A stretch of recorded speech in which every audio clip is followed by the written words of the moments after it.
Edible Plants, Part 5. The numbers are ending times. Alum root are extremely variable. There are several different species. Many of them look quite different. Some of them have very beautiful flowers and are used as ornamentals. The round leaf variety have edible leaves. These are one of the few plants that will grow under a black walnut tree, which are toxic to other plants.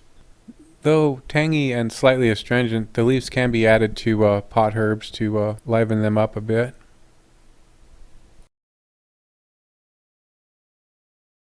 Hawkweed are related to sunflowers. There are many different species and they vary quite considerably. There are something like 10,000 different varieties of hawkweed, so it's hard telling them apart. The leaves are considered the edible part of the plant. They are common perennials occurring worldwide. They are usually small and often considered weeds.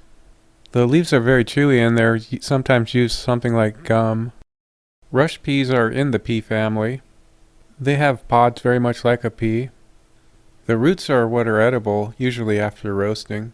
They usually live in the desert in alkaline soils. Several Native Americans use the tubers as food. They would either cook it or sometimes eat it raw. There's nothing in the literature that says they ate the seed pods, though.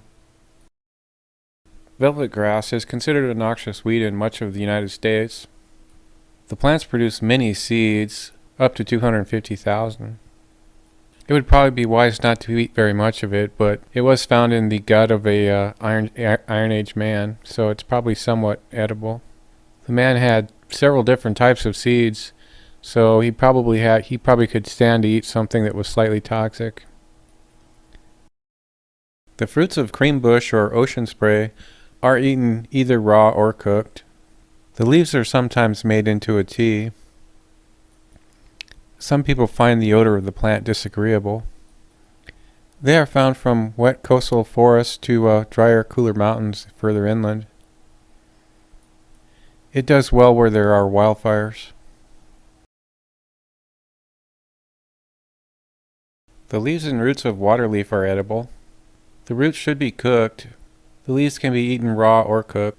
They are much better young and the plant gets very bitter when it gets older.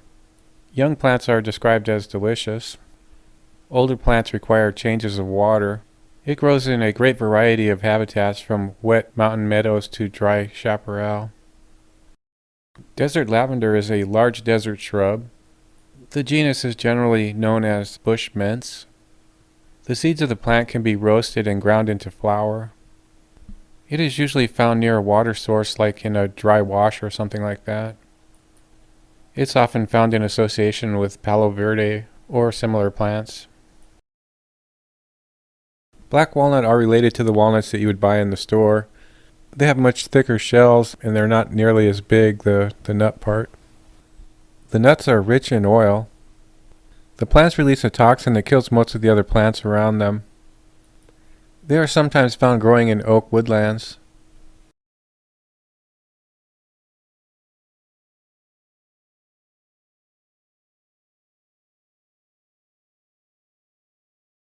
The flowers of tuberosa are edible.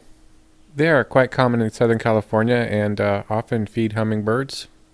Tuberosa actually means hummingbird in Spanish. The flowers can be eaten raw or cooked. The plants are commonly used in cultivation for their beautiful flowers and also attracting hummingbirds. Latuca are the wild variety of lettuce. Their leaves are also edible, though they're somewhat more bitter. The sap in some wild lettuce is used as an alternative to opium when opium was used as medicine. They are actually members of the sunflower family. Many of these plants are considered to be noxious weeds. The sap is actually a hypnotic. It puts people to sleep. Henbit or dead nettle are members of the mint family. They can be added to salads or used as a pot herb. The plant is very tolerant of many different types of soils. It very often grows as a weed. One of the diagnostic features is the stems are square since it's a mint. The entire plant is edible. It is quite mild flavored for a mint. It's reported to be very nutritious. The leaves and seeds of desert alyssum are edible. It is reported to have a hot crest-like flavor. They can also be used as a flavoring. It is also called desert pepperweed and is a member of the mustard family. They are found mostly in the desert southwest of the United States. Louisia, or bitterroot, are members of the purslane family. The main edible part is considered to be the roots. They do have strikingly beautiful flowers. There is a small red core found in the upper taproot. It was considered to have special property by some of the Native Americans. It is often found in dry soil. Some suggest picking the plant when it is in flower because it's easier to peel the bitter peel off of the root. True lilies are considered to be very good eating. The edible part is the bulb. They can get quite large. They are rich in starch. The starch from the roots is sometimes used to thicken soup. Caution is advised since they resemble many poisonous plants. The flowers generally have 6 petals. They are often very fragrant. They come in many different colors. The seeds of blue flax are edible only after roasting. They contain cyanide when they're raw. The seeds are said to be very nutritious. It is said to have a very pleasant flavor. It's high in omega-3 fats.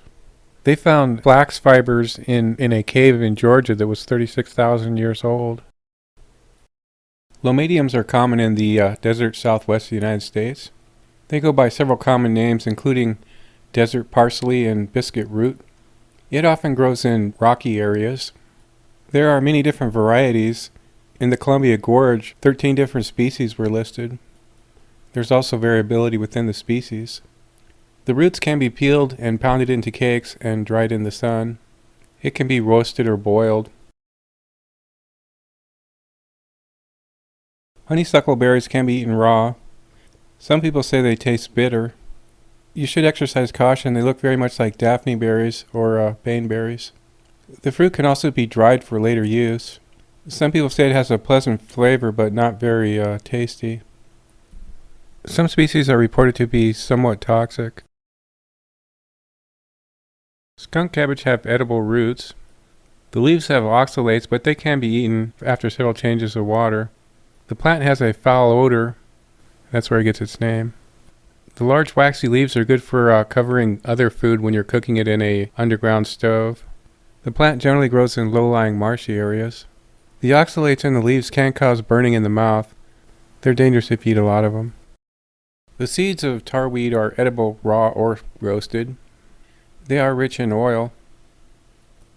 They are members of the aster family. They are widely distributed and can be found from Alaska to the southwestern United States. The plant often has a rather unpleasant odor. The plants have been grown for their seed oil. Oregon grape can be eaten raw, but it's usually cooked in preserves. It has a pleasant acid flavor. It can be dried and used as raisins. There's not a lot of flesh, but a lot of seeds. There are several different species of Oregon grape. They are all evergreen shrubs. They are commonly used as ornamentals. The leaves do look somewhat like holly. That's it for section 5.